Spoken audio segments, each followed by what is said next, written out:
Hey, welcome to the Liverpool Community Podcast. I'm your host, Chase Johnson Lynch.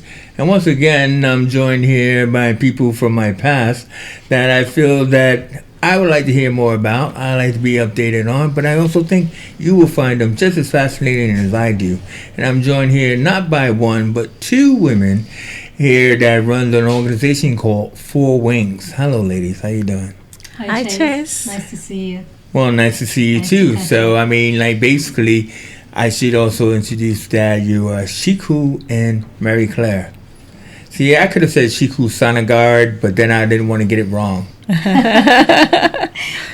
Did I get it right? You got it right, but I do also need to change my name. Okay, so Ciiku and Marie Claire and everything. But thank you very much for joining me here in the studio and everything because, as I said or indicated, I mean, we were trying to go through the notes and stuff, and we go way back. I mean, a lot of people don't realize. I mean, yeah, they hear my accent, they think I just showed up, you know what I mean? But I've been here like 23 years. Wow. But basically, I believe it had to be about 8 years ago, didn't it, that we were working together? I think it's about, yes. Right. Yeah, because your organization is like how old? Well, 13, 12, 13. Yeah, about 12 years. Yeah. Because you've been around since 2013. Yeah. Yeah, and everything. So, I mean, but basically, let us know what it is that Four Wings does. I mean, because you're not like, airline students or whatever. What does Four Wings do?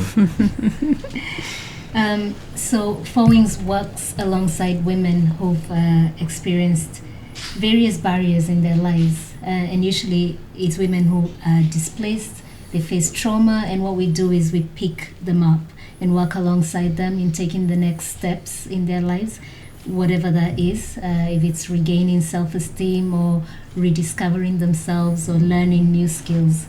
So that's what we do with women. And it's also kind of like in a sense where, I mean, there's all kind of labels. So I think you said refugees or migrants or, and all that kind of stuff. But to you, they're just the women that come to your service, aren't they? Our service is open to everyone, not just refugee or migrant women. We're open to just all women who are at a point in their life when they need someone to just stand alongside them and support them in taking the next steps. But yes, when we first started, we were focused on domestic abuse. But as we discussed, over the years, we have grown and moved on to looking at other areas that women face barriers. That's really nice. Yeah, what we said is that people don't face single issue. They don't live single issue lives. They're not just one thing, and everything, one stamp upon them and stuff like that. And that's really good too, probably, it's like, because some of your women have been with you, like, for how long would you say? I think we don't put the time on our service or working alongside with the women. They're all different in their own ways. So we just try to be open, give them a space where it is safe and no judgment, where they can come and feel seen and heard and be able to contribute and also be supported and also support other women who might be going through the same thing. So we try not to put a time on walking alongside them. So that's what. Well, I think what's interesting is like when you talk about identifying barriers. And I mean, again, you don't want to have limited yourself to, as you said originally, started out with domestic violence. I mean, like, when you talked about language as being a barrier, you were saying this, it's not like we do ESOL, but you do what you call, sector-based language? We do conversational language.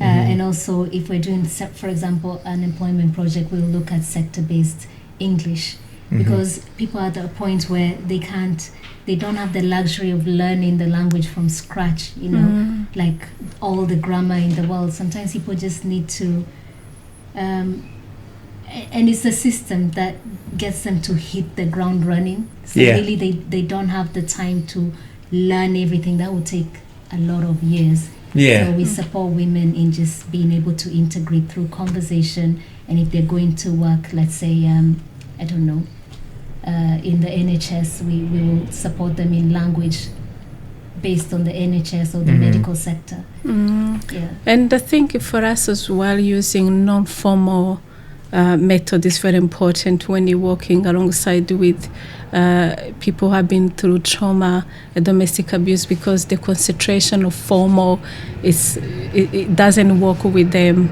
So we try to really use easy method that can support them in the learning journey.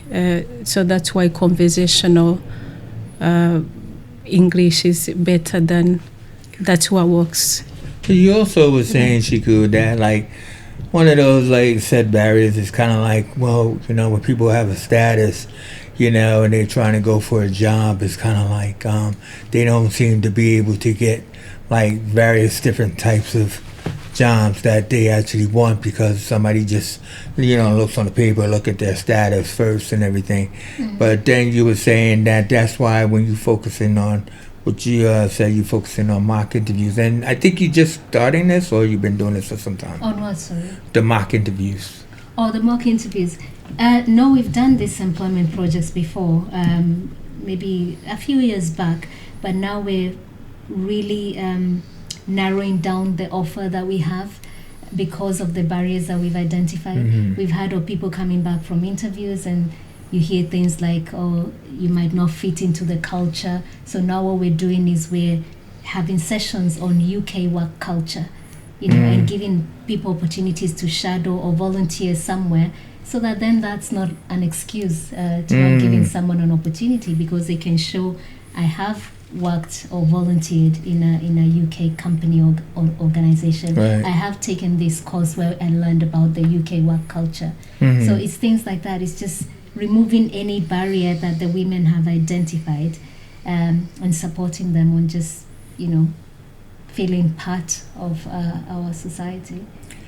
So, like, you know, would you say, because, like you said, one of the things that you do is you focus on developing skills. What you say is about listening to your core group membership or whatever and stuff, and like identifying, okay, well, let's look at these as particular skills that we could focus in on. I mean, have you done that over the years or whatever? Like anything in particular that comes to mind? I think Point has always worked in a consultation with our members to identify those skills that they have. And when we develop any project that we have done, it's within the skills that they have, depending on what they need in terms of integration or in terms of their mental well-being, which is a big issue, or even physical. We haven't done so. Every project or services program we done, that was from what was identified within the storytelling. When they share their stories, and then we identify, okay, those skills they are needed in their journey to integrate into the UK. Well, I guess really, like, reason why I asked, because it's kind of like, seems like I had to like awaken your memory there, Marie Claire. But I was saying this some time ago. I remember when you guys set up to do a fashion project, and looking at like, you know, the different cultures of the women, and like where they come from, and the clothes that they had put together. I mean, like, how was that project for you? Maybe I ask you, Ciiku. This is an ongoing project. It's about bringing specifically African style and fashion here to the UK, and also modernizing it a bit, just to make it more, I would say, versatile. Yeah, because there's a lot of people that are now reconnecting with their roots, especially with Afrobeats being like a big thing now. Yeah. We have a lot of interest in African style and culture, and Africa is a vast continent. Yes, there's so many countries and also the cultures is not just they're not all the same. You know, the East is very different from the West, even style-wise, and that's what we're trying to do in bringing different African styles and modernizing them. With the well, are you going to do something like that coming up or anything? Since you said you've been doing it ongoing, or yeah, I think just to add it to what Ciiku was saying, also it's very important to celebrate every size of women. And that was behind of giving them the platform where they feel empowered, no matter where you're from or what size you are. The beauty comes in all sizes, and that was really powerful because the ladies enjoyed, and some of them were the first time being able to do the fashion show. So we not a while ago we were able to actually, you know, share where we are with it. It's called the Rangi, and we still defining, I would say, defining what we want to share. And so just we hope we'll be able to do it soon, because obviously we're all busy trying to wear different hats, and that require time as well. But we're in the process, but it still in a is a journey. nice creative outlet that you have available, that, you know, that is like something for people to do. I mean, speaking about the creativity, it's kind of like going back to the times when we were working together and stuff. You know, it's just that whole deal of like, we were doing a podcast, remember? You know, the Good News podcast and stuff. And it was just about, you know, what's really interesting about that is that this was before COVID. And where John Krasinski, the actor, married to Emily Blunt, she's more important, you know, had came out with a Good News podcast and everything. And it's just kind of like, you know, sharing some good news. But it made me think that good news means something different to everyone. Do you know what I mean? And so for, you know, like the women that was there, you know, that participated on different points of time, it's like, what is good news for you? What's good news for you? You know, and that kind of thing. And it was like a nice little fun thing to do. And it's great that an organization can allow people to not just be serious with things, but, you know, that's what it sounds like to me, that you guys were always open to different outlets that you provided. I mean, would you say that's the case? I mean, I don't want to speak for you. I think you're so right, because we've always centered creativity. Whatever we do, even the more formal projects that we've done, we've still tried to deliver them in a creative, accessible way. Because as Marie Claire shared earlier, if people have been through trauma and they're in this process of healing, you don't want to, you know, bog them down with like sit down, you know, at a desk for 5 hours being talked at. Yes, that's very good. So it's more about getting people involved, very interactive sessions, and a lot of creative, creative interventions. So whether that's a podcast, or it's a fashion show, or it's a digital storytelling. Well, that's what I was going to say, So tell me about that digital storytelling. I mean, how did that go, and what that's all about? Yes, so that was very interesting, because you were able to use some skills that we got to learn from you in the past. So the digital storytelling was a way women told their stories using words, audio, and image. So that gave them because sometimes you don't want to be seen for some reasons, whether it's the immigration, you're still scared of who might know you. So that gave the anonymity of telling the story, and we actually show the outcome in one of the local facts. Oh, nice. It was really empowering for us as well, and for those who came to see it, and those who told their stories as well.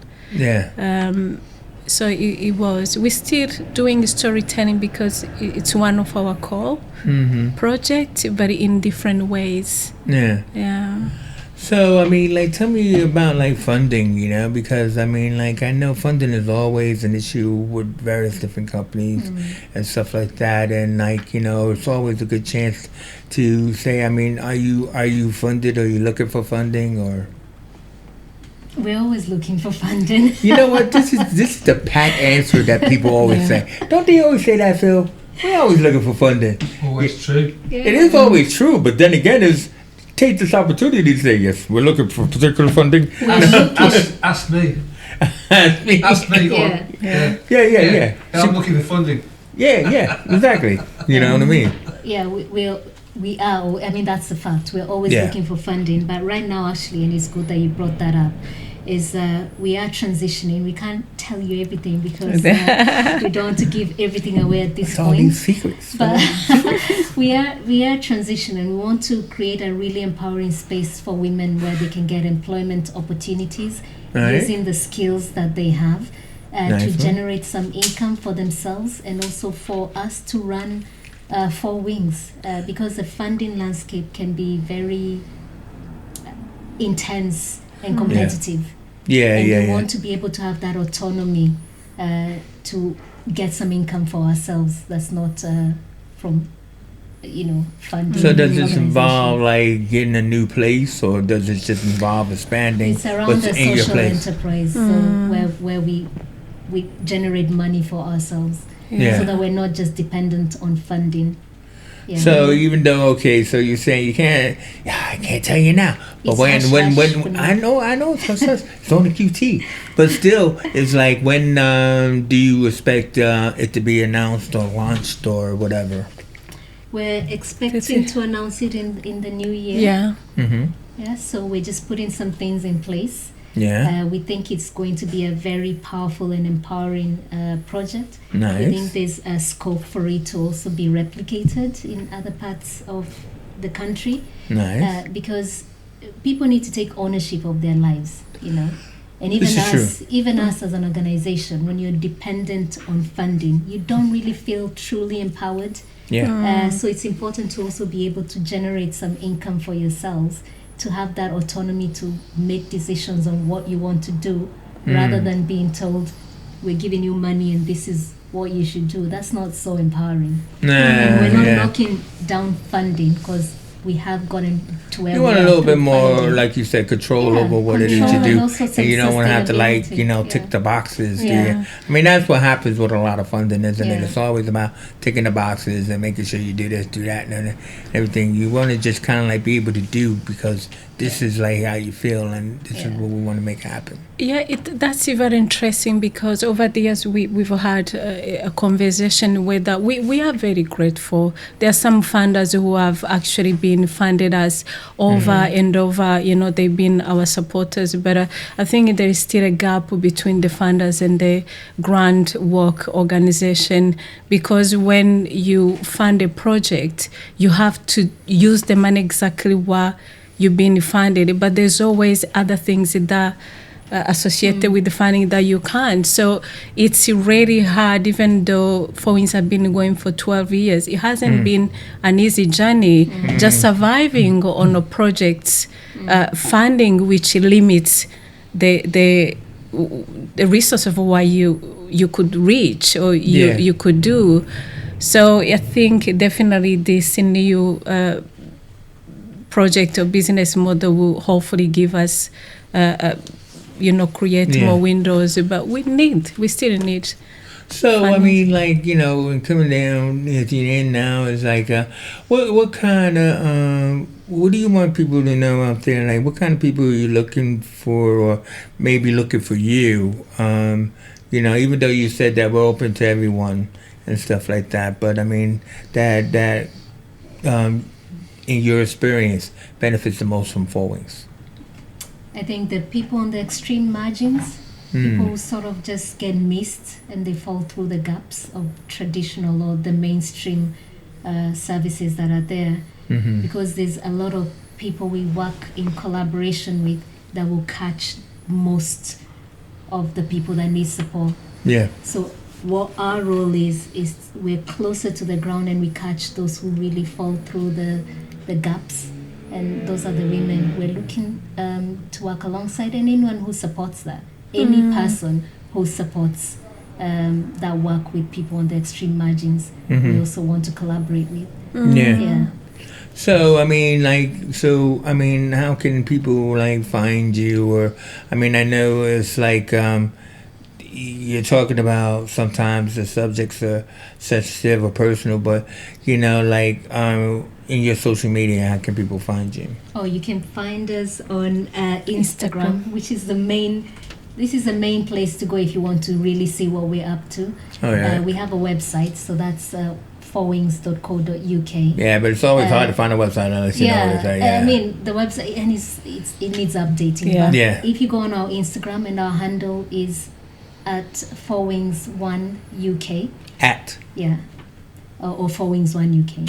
Actually, just 4wings1uk. If you search that on Instagram, you can find us. And that's where our most up-to-date work is. You get a sense of who we are just from going on our page on Instagram. Yeah. Yeah. So, I mean, finally, is there anything you would like to promote that you got coming up or anything like that? Yes, Like we any actually events? have an event on the 25th of November. It's the International Day for the Elimination of Violence Against Women and Girls. This is a isn't this global isn't this event. part of the 16 days of activism? Yes, it is. Oh, I've heard about that. Do you Yeah. know Dorcas and Keju from? Okay, that's what I meant. I forgot the organization she works for, but she was telling me about the 16 days of activism, All right. and they're leading up to an event at the Methodist. Are you talking about that event or? Palmer House? No, ours No, is at Methodist the Palm Center. House. Yeah. Oh, you're at the Palm House. Yeah, we do it okay. every year. We've done it for 3 years now Yeah. in collaboration with the Palm House. Okay. And we're doing it again in the same place. It's Orange the World Day. That's the color. That's right. Yeah. That's what you were saying. Yeah. So actually, it would be good to connect us with the people you're talking about. Yeah. 'cause We Yeah. always want to collaborate with people who take this subject that is a very serious issue Yeah. and want to Well, collaborate. that organization, and- they really do things like food banks and Yeah. all that kind of stuff. So yeah, we'll do that off the air, Yeah. But yeah, no. So that's what you got. So what date at the Palm House did you say? You said November. It's 25th. November 25th. And November it's 25th. between 1 and 3. Yeah. 1 and 3 Right. at the Palm House. Yeah. And what are you Yeah. doing there? So we'll begin with a creative expression, Mm-hmm. and this year we want to focus on positive stories. So life after abuse, Resilience. because on the other years we've talked about statistics, like very dark Yeah. stuff. Yeah.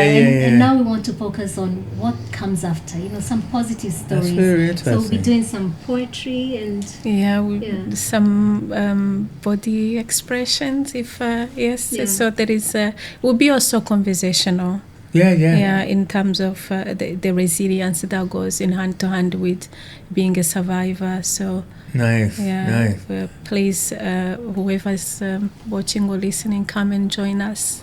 Yeah, no, that please day. do. I mean, there's a lot of events going on at the Palm House and everything, and that's really really great and everything to know that you guys got something going on, and you guys are survivors of yourselves because your organization's been going on for like about, as you say, 13 or 14 years. yeah. That's really amazing that you guys. In your due diligence, have been able to keep this thing going. I mean, and with the same bright smiles as you have now, do you know what I mean? I know. She was like, nah, but No, listen, it's about growth. So we started, as you say, we started with just the focus on domestic abuse, and we've grown past that, and now we want to move on to this new model of working on empowering women through social enterprise. Yeah. And actually, you said, what would we need? We would need anyone who's interested in supporting that transition. So we need support with business development and looking at researching the market and those skills that if anyone wants to support a non-profit that's focused on empowering people on extreme margins who are usually unseen, yeah, please reach out to us. Yeah. And investing as well. Yeah. and what? Investing. Investment. Well, look Yeah. at her looking for the money. Yeah. No, I'm kidding. Yeah. Keep it real in Yeah, America. being real. No, so, I got it. Yeah. But listen, I want to thank you, ladies, for coming in. It's been great seeing you. You guys look amazing. You haven't aged at all, neither have I. Right, Phil? Shut up, Phil. Yeah. They said I looked good when they came in, Phil. Did they? We should say it again. Yeah. What? Okay. We should say it again. They need some new glasses. She went to Specsavers. Don't be rude, Phil. Yeah. Don't be rude. You have actually been a part of Four Wings as well. Yeah, no, Yeah, exactly. so- And it was a great, Yeah. time with you guys and everything and everything. And like I said, even though I couldn't remember what I was watching on online, but I know I keep track Yeah. and everything. I keep track of you guys and stuff. I don't know if you're keeping track of me, but that's all good. We do. We're connected on Instagram. We're always seeing what you're up to. There you go. Yeah. See, there and you I'm go. glad we made the time actually to come in here. I'm today. glad you finally came. I mean, like as Phil said, we've been chasing you guys for a while, so it's really good that you've come in and everything. And also remember those at the Palm House, November 28th. You know, 25th. November 25th. Yeah. 5th, 25th. Yeah, 25th. You know why I should remember that, Phil? Because it's Thanksgiving. Oh. Oh, right, okay. Yeah. Oh. It usually is. It's probably not this year. The last Thursday. Anyway, I know Phil wants to go. So I'm just saying. I just want to thank you guys, Ciiku and Marie Claire from Four Wings. Please watch out for their organization and their big secret that they got coming up in the new year Yeah. and everything so we like need that. to come back here too. You will. Yeah. There you go. There you Make go. the grand I always love repeaters. You know what I mean? It's all good and everything. But so thanks for watching. Please like and subscribe, and make comments and everything. And look out for Four Wings if you feel that they're a service that can help you. And that's the main thing. So once again, thank you very Thank you much. so much. And for now, we out of here.